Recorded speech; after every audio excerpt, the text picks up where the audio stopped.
Management of डीयूबी management of डीयूबी बताइए। Management of डीयूबी में सबसे पहली चीज क्या होती है कि एक तो डायग्नोसिस हमने बना लिया था। डायग्नोसिस बनाने के बाद मैनेजमेंट में जब हम बात करेंगे तो मैनेजमेंट में जो है सबसे पहले क्या होगा कि हम जो काउज आया है उस काउज के अकॉर्डिंगली हम ट्रीट करेंगे। तो जो मैनेजमेंट होता है वो 3 तरह का होता है। पहला होता है मेडिकल मैनेजमेंट, पहला और दूसरा मेडिकल मैनेजमेंट है। तो बेसिकली 2 तरह का मैनेजमेंट होता है, मेडिकल मैनेजमेंट और सर्जिकल मैनेजमेंट। मेडिकल मैनेजमेंट में फिर 2 तरह का होता है, वो hormonal therapy and non hormonal therapy. Hormonal therapy and non hormonal therapy. तो सबसे पहले हार्मोनल थेरेपी के बारे में हम लोग पढ़ेंगे, ठीक है? चूंकि इसका मैनेजमेंट थोड़ा ये है, तो सबसे पहले हार्मोनल थेरेपी में हमारे पास ड्रग्स क्या क्या आते हैं।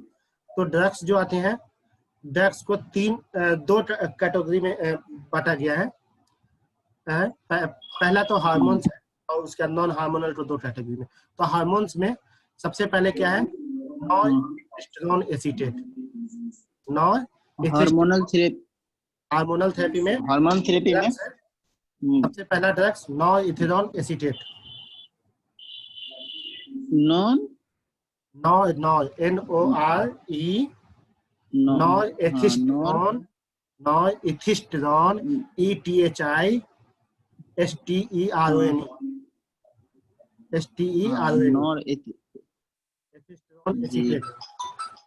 नॉरेथिस्टेरॉन एसीटेट। दूसरा है मेट्रोक्सीप्रोजेस्टेरोन। मेट्रोक्सीप्रोजेस्टेरोन।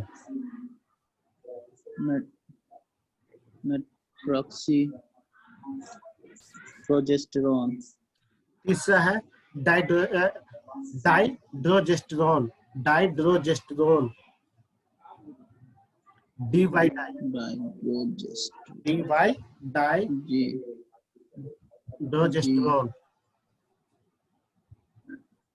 तीसरा है कंजुगेटेड एस्ट्रोजन। चौथा है conjugated oestrogen.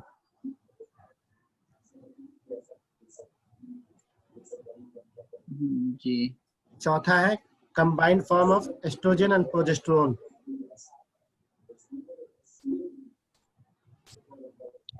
Combined form of progesterone and estrogen and progesterone जो ओसीपी में आता है, ओरल कंट्रासेप्टिव पिल्स में आता है जी। उसका छठा है नॉन स्टेरॉइड डेरिवेटिव।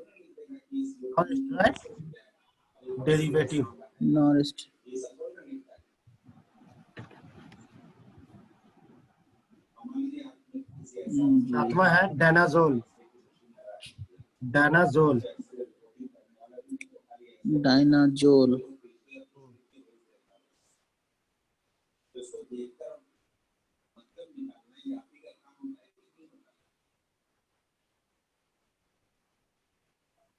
है प्रोजेस्टीन।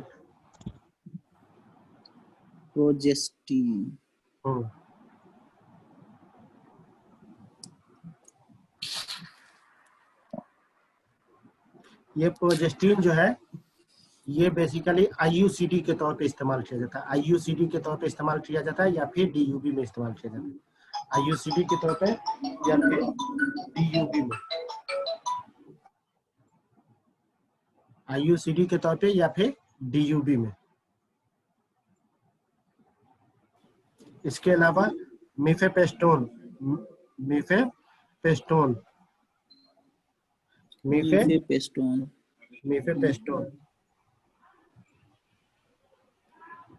और जीएनआरएच एनालॉग। नेक्स्ट है जीएनआरएच एनालॉग और उसके बाद desmopressin.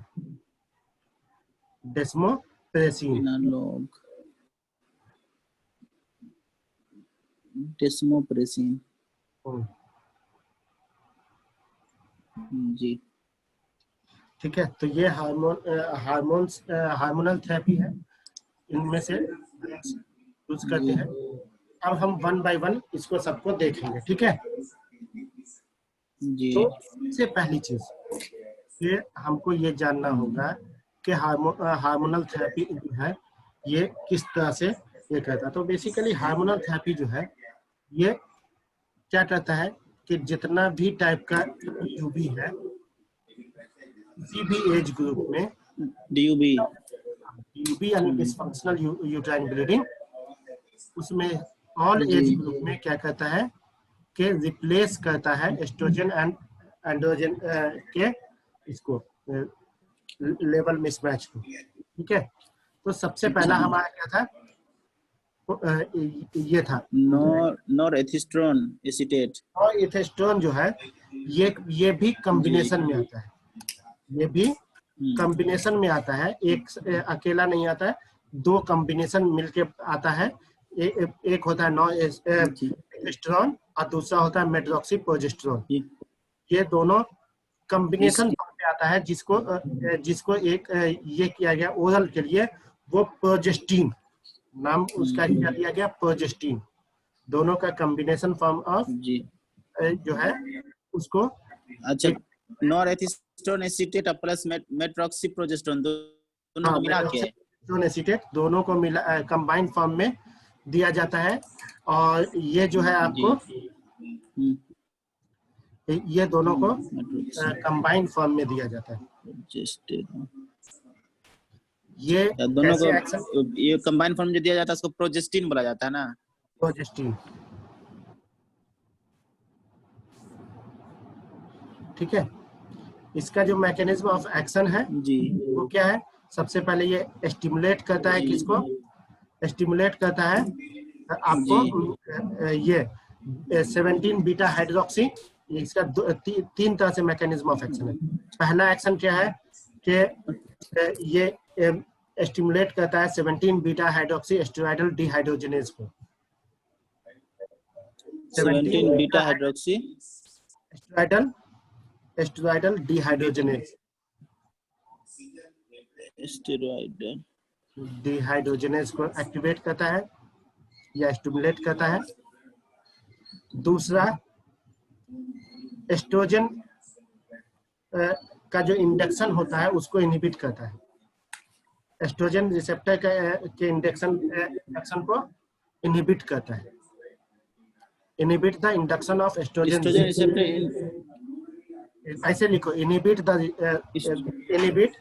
Induction of oestrogen receptor, inhibit induction of oestrogen receptor. inhibit induction of estrogen receptor। और तीसरा क्या कहता है कि ये एंटी माइटोटिक इफेक्ट की वजह से, एंटी माइटोटिक इफेक्ट की वजह से जो है ये हमारा जो इंडोमेट्रियम है उसको एट्रोफाइड करता है, जो इंडोमेट्रियम है उसको एट्रोफाइड करता है। जैसे को एट्रोफाइड करता है। ठीक है जी, अब इसका डोज क्या होगा और कैसे देना है ना, तो इसको दो तरह से देते हैं, एक साइक्लिक थेरेपी के तौर पे भी देते हैं, दूसरा कंटिन्यूअस थेरेपी के तौर पे भी देते हैं। तो सबसे पहला साइक्लिक थेरेपी, सबसे पहला साइक्लिक थेरेपी। साइक्लिक थेरेपी में एक तो जिस दौरान ब्लीडिंग होता रहता है, जिस दौरान ब्लीडिंग होता रहता है तो ब्लीडिंग को स्टिमुलेट स्टॉप करने के लिए, ब्लीडिंग को स्टॉप करने के लिए प्लेन नॉरहेस्टेरोन देते हैं, प्लेन नॉरहेस्टेरोन देते हैं 5 mg ब्लीडिंग के दौरान, ब्लीडिंग रोकने के लिए, ब्लीडिंग रोकने के लिए प्लेन नॉरहेस्टेरोन, अच्छा नॉरहेस्टेरोन 5 mg TID 5 mg TID अमूमन 3 से 7 दिन में ब्लीडिंग इससे रुक जाता है। जब ब्लीडिंग रुकेगा तब फिर साइकिल रेगुलेट होगा, है ना। अच्छा, इसमें एक वीक तक देना, जब तक ब्लीडिंग होगा तब तक दिया जाएगा सर, हाँ, वीक अमूमन कर 3 से 7 दिन में ब्लीडिंग रुक जाता है लेकिन। अच्छा ठीक है, तो नो एथिस्टोन 5 mg TID हाँ, till the bleeding stop, till the bleeding stop. हाँ, उसके बाद अच्छा 5th to 25th डे, 5 से 25वें दिन तक प्रोजेस्टिन देते हैं। 5 से 25वें दिन तक प्रोजेस्टिन देते हैं, जो कि सेम डोज में देते हैं 5 mg BID और TID, 5 mg BID और TID, 5 mg BID और TID, TID BID और TID इन 3 साइकिल, 3 साइकिल में देते हैं इसको।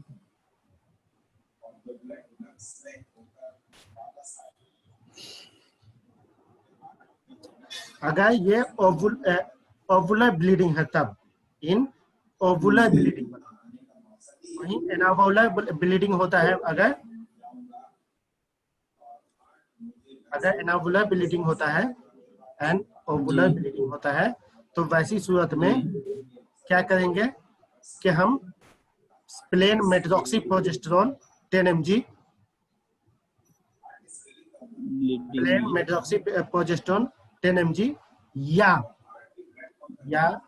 नो एथिस्टोन 5 mg, दोनों में से कोई एक दे सकते हैं। अगर एनावुलर ब्लीडिंग है तो दोनों में से कोई एक, ओवुलर ब्लीडिंग है तो वो दोनों कॉम्बिनेशन में देना है।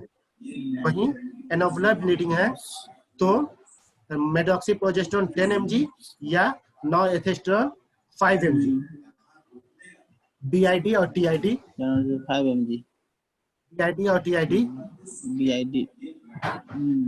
BID और TID कितना डे 5th से डे 25 जब तक ब्लीडिंग हो, नहीं, 5वें दिन से 25वें दिन तक, डे 5 से डे 5th से डे 25 तक continue for 3 cycle.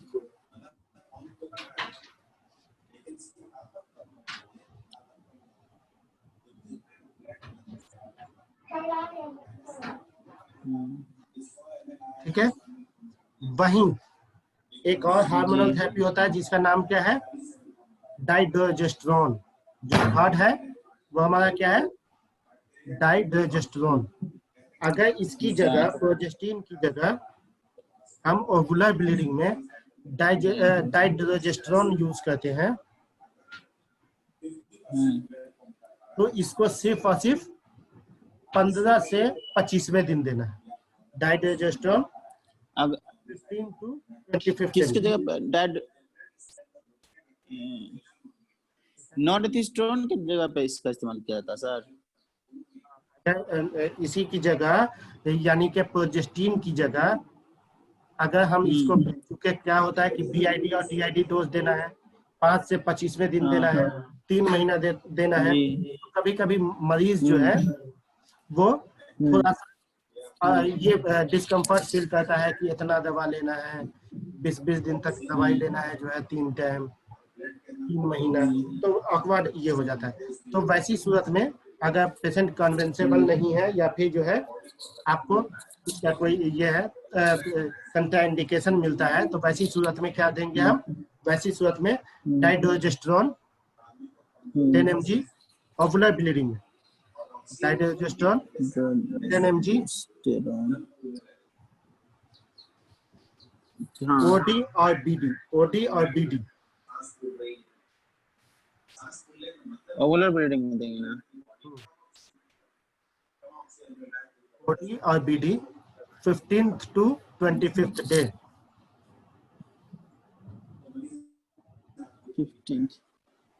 15th to 25th day.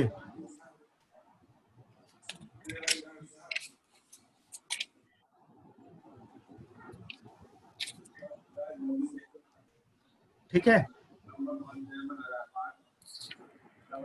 Ji,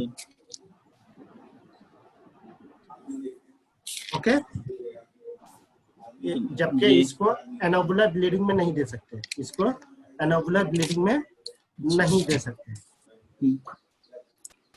okay, अब उसके बाद इसका कंटिन्यूअस थेरेपी की बात करते हैं।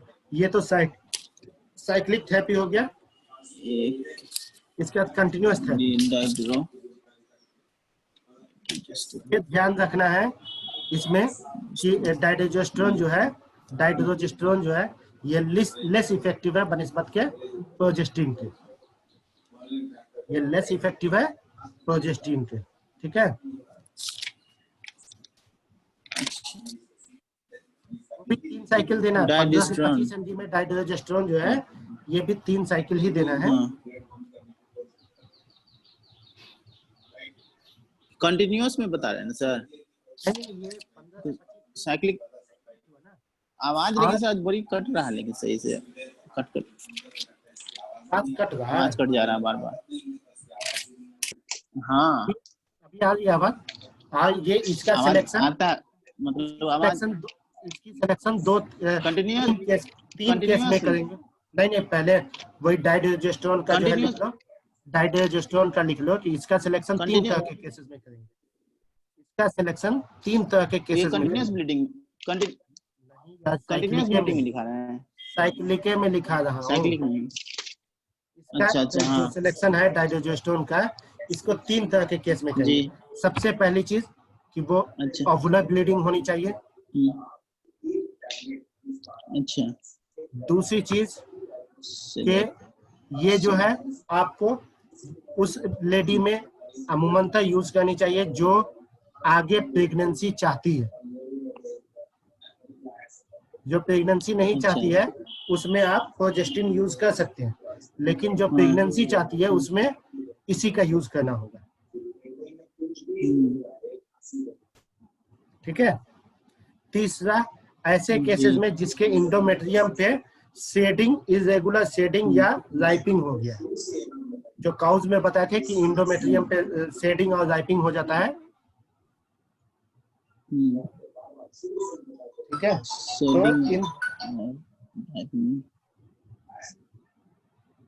हाँ मुझे हाँ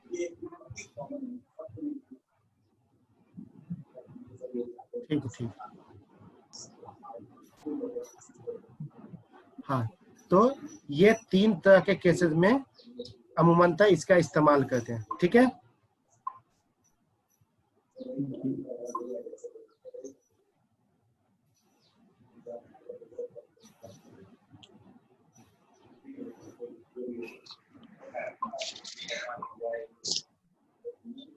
अब कंटिन्यूअस थेरेपी में आ जाओ।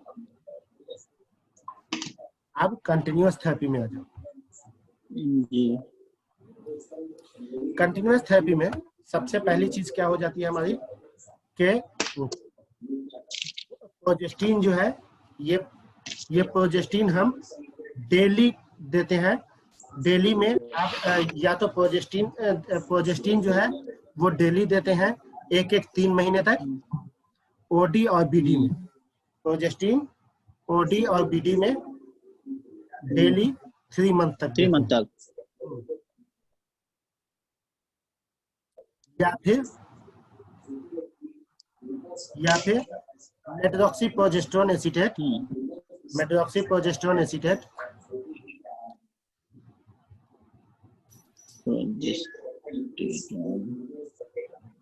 या फिर मेटरॉक्सीप्रोजेस्टेरोन एसीटेट। ये जो है हम 10 mg TID फॉर 3 मंथ यानी 90 डेज, ठीक है जी।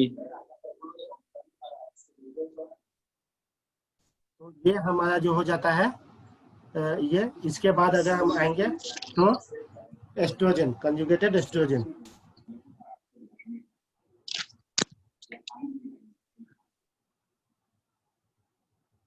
अगर कंजुगेटेड एस्ट्रोजन, अगर ब्लीडिंग एक्यूट ब्लीडिंग है, सेवियर ब्लीडिंग है, अगर एक्यूट सेवियर ब्लीडिंग है, वैसी सूरत में 25 mg IV स्टेट में, वैसी सूरत में 25 mg IV स्टेट में देना है। स्टेट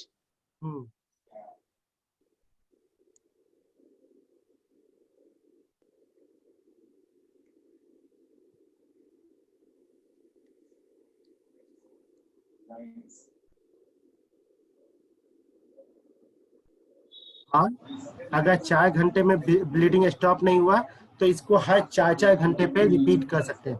हर 4-4 घंटे पे, अगर 4 घंटे में ब्लीडिंग स्टॉप नहीं हुआ तो हर 4-4 घंटे पे इसको रिपीट कर सकते हैं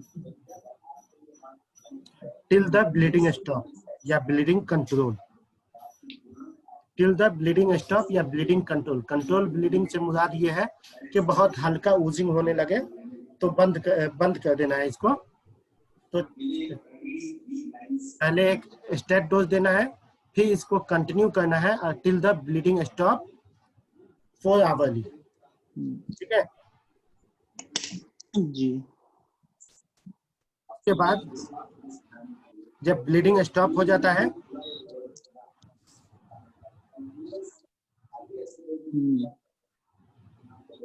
तब ये 10 mg OD ओरल फॉर्म में 10 mg OD देना है। ये कितना दिन तक देना सर? 3 मंथ। 3 मंथ।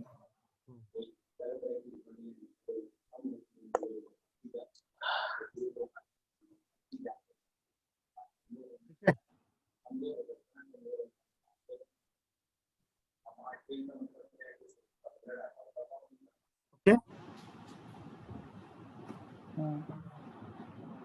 इसके साथ हम चाहे तो एंटीफिब्रिनोलाइटिक एजेंट और जो है ये दे सकते हैं, क्या नाम है, प्रोजेस्टिन इसके साथ दे सकते हैं। अगर इसके साथ लगता है तो एंटीफिब्रिनोलाइटिक एजेंट जैसे ये टाइनेक्सेमी के साथ है, इसके साथ लाइटिक के साथ प्रोजेस्टिन भी देंगे। एंटीफिब्रिनोलाइटिक नॉन हार्मोनल में आता है तो वो दे सकते हैं। ठीक है, उसके साथ ही देंगे ना सर? कंजुगेटेड एस्ट्रोजन के साथ ही देंगे? नहीं है, इसके साथ कंजुगेटेड एस्ट्रोजन के साथ दे सकते हैं, जैसे टाइनेक्सेमिक एसिड, ताकि ब्लीडिंग जल्दी करे। क्या नाम है? कौन एसिड? क्या नाम? टाइनेक्सा टैबलेट और इंजेक्शन का नाम सुने होंगे। सुने हो जी, जो हॉस्पिटल वगैरह में जाता है वो सुना। टाइनेक्सेमिक एसिड इसका कंपोजिशन होता है, इसके साथ ऐड कर सकते हैं। अच्छा। या फिर प्रोजेस्टिन 10 mg या फिर प्रोजेस्टिन का 10 mg में डोज। Progestin 10 mg।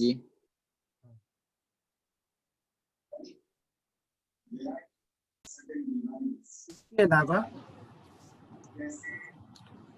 ये जो है sir as conjugated estrogen. Hello.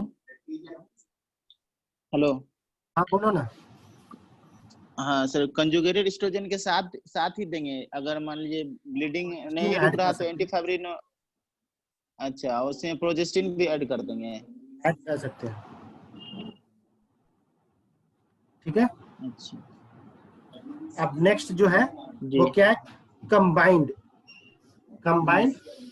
Oestrogen and progesterone.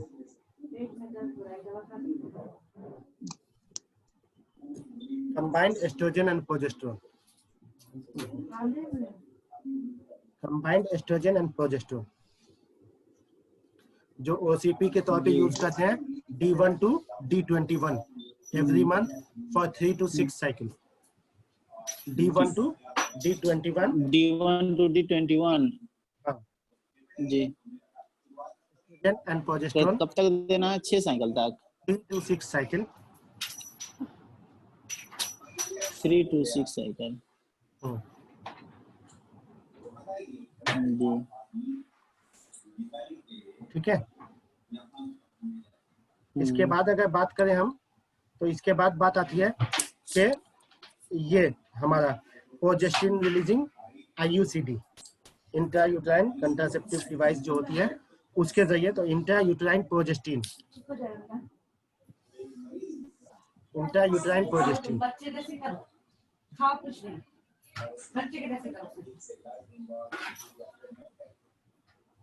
Intrauterine progestin.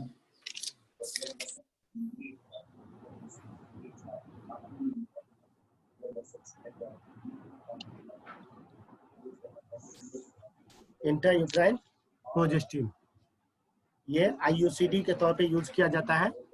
IUCD के तौर पे यूज किया जाता है। आईयूसीडी के तौर पे यूज किया जाता है। दिलकश, आईयूसीडी का फुल फॉर्म बताओ। दिलकश, दिलकश, दिलकश,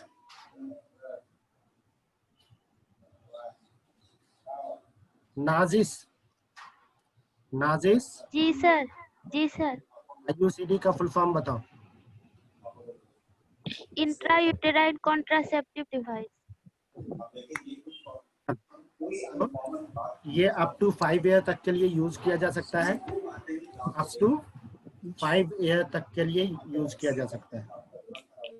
इसमें ब्लीडिंग रोकने का जो है इफिकेसी जो है अबाउट 97% है। ब्लीडिंग रोकने का इफिकेसी जो है अबाउट 97% तक।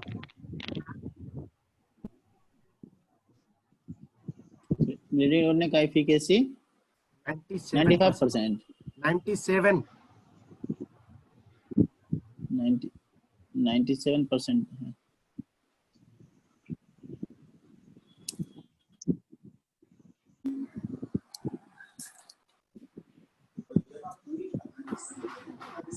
ये फर्स्ट लाइन थेरेपी के तौर पे यूज होता है।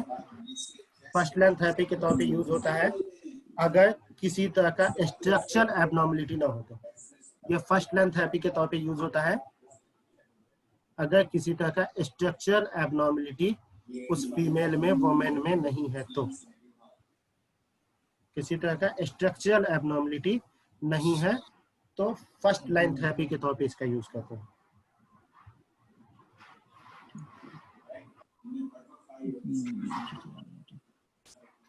ठीक है जी जी। उसके बाद अगर आगे बात करते हैं तो डायनाजोल। डायनाजोल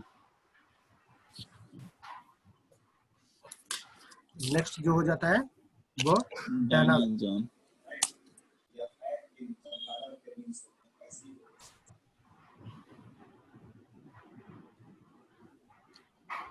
डायनाजोल जो है हमारा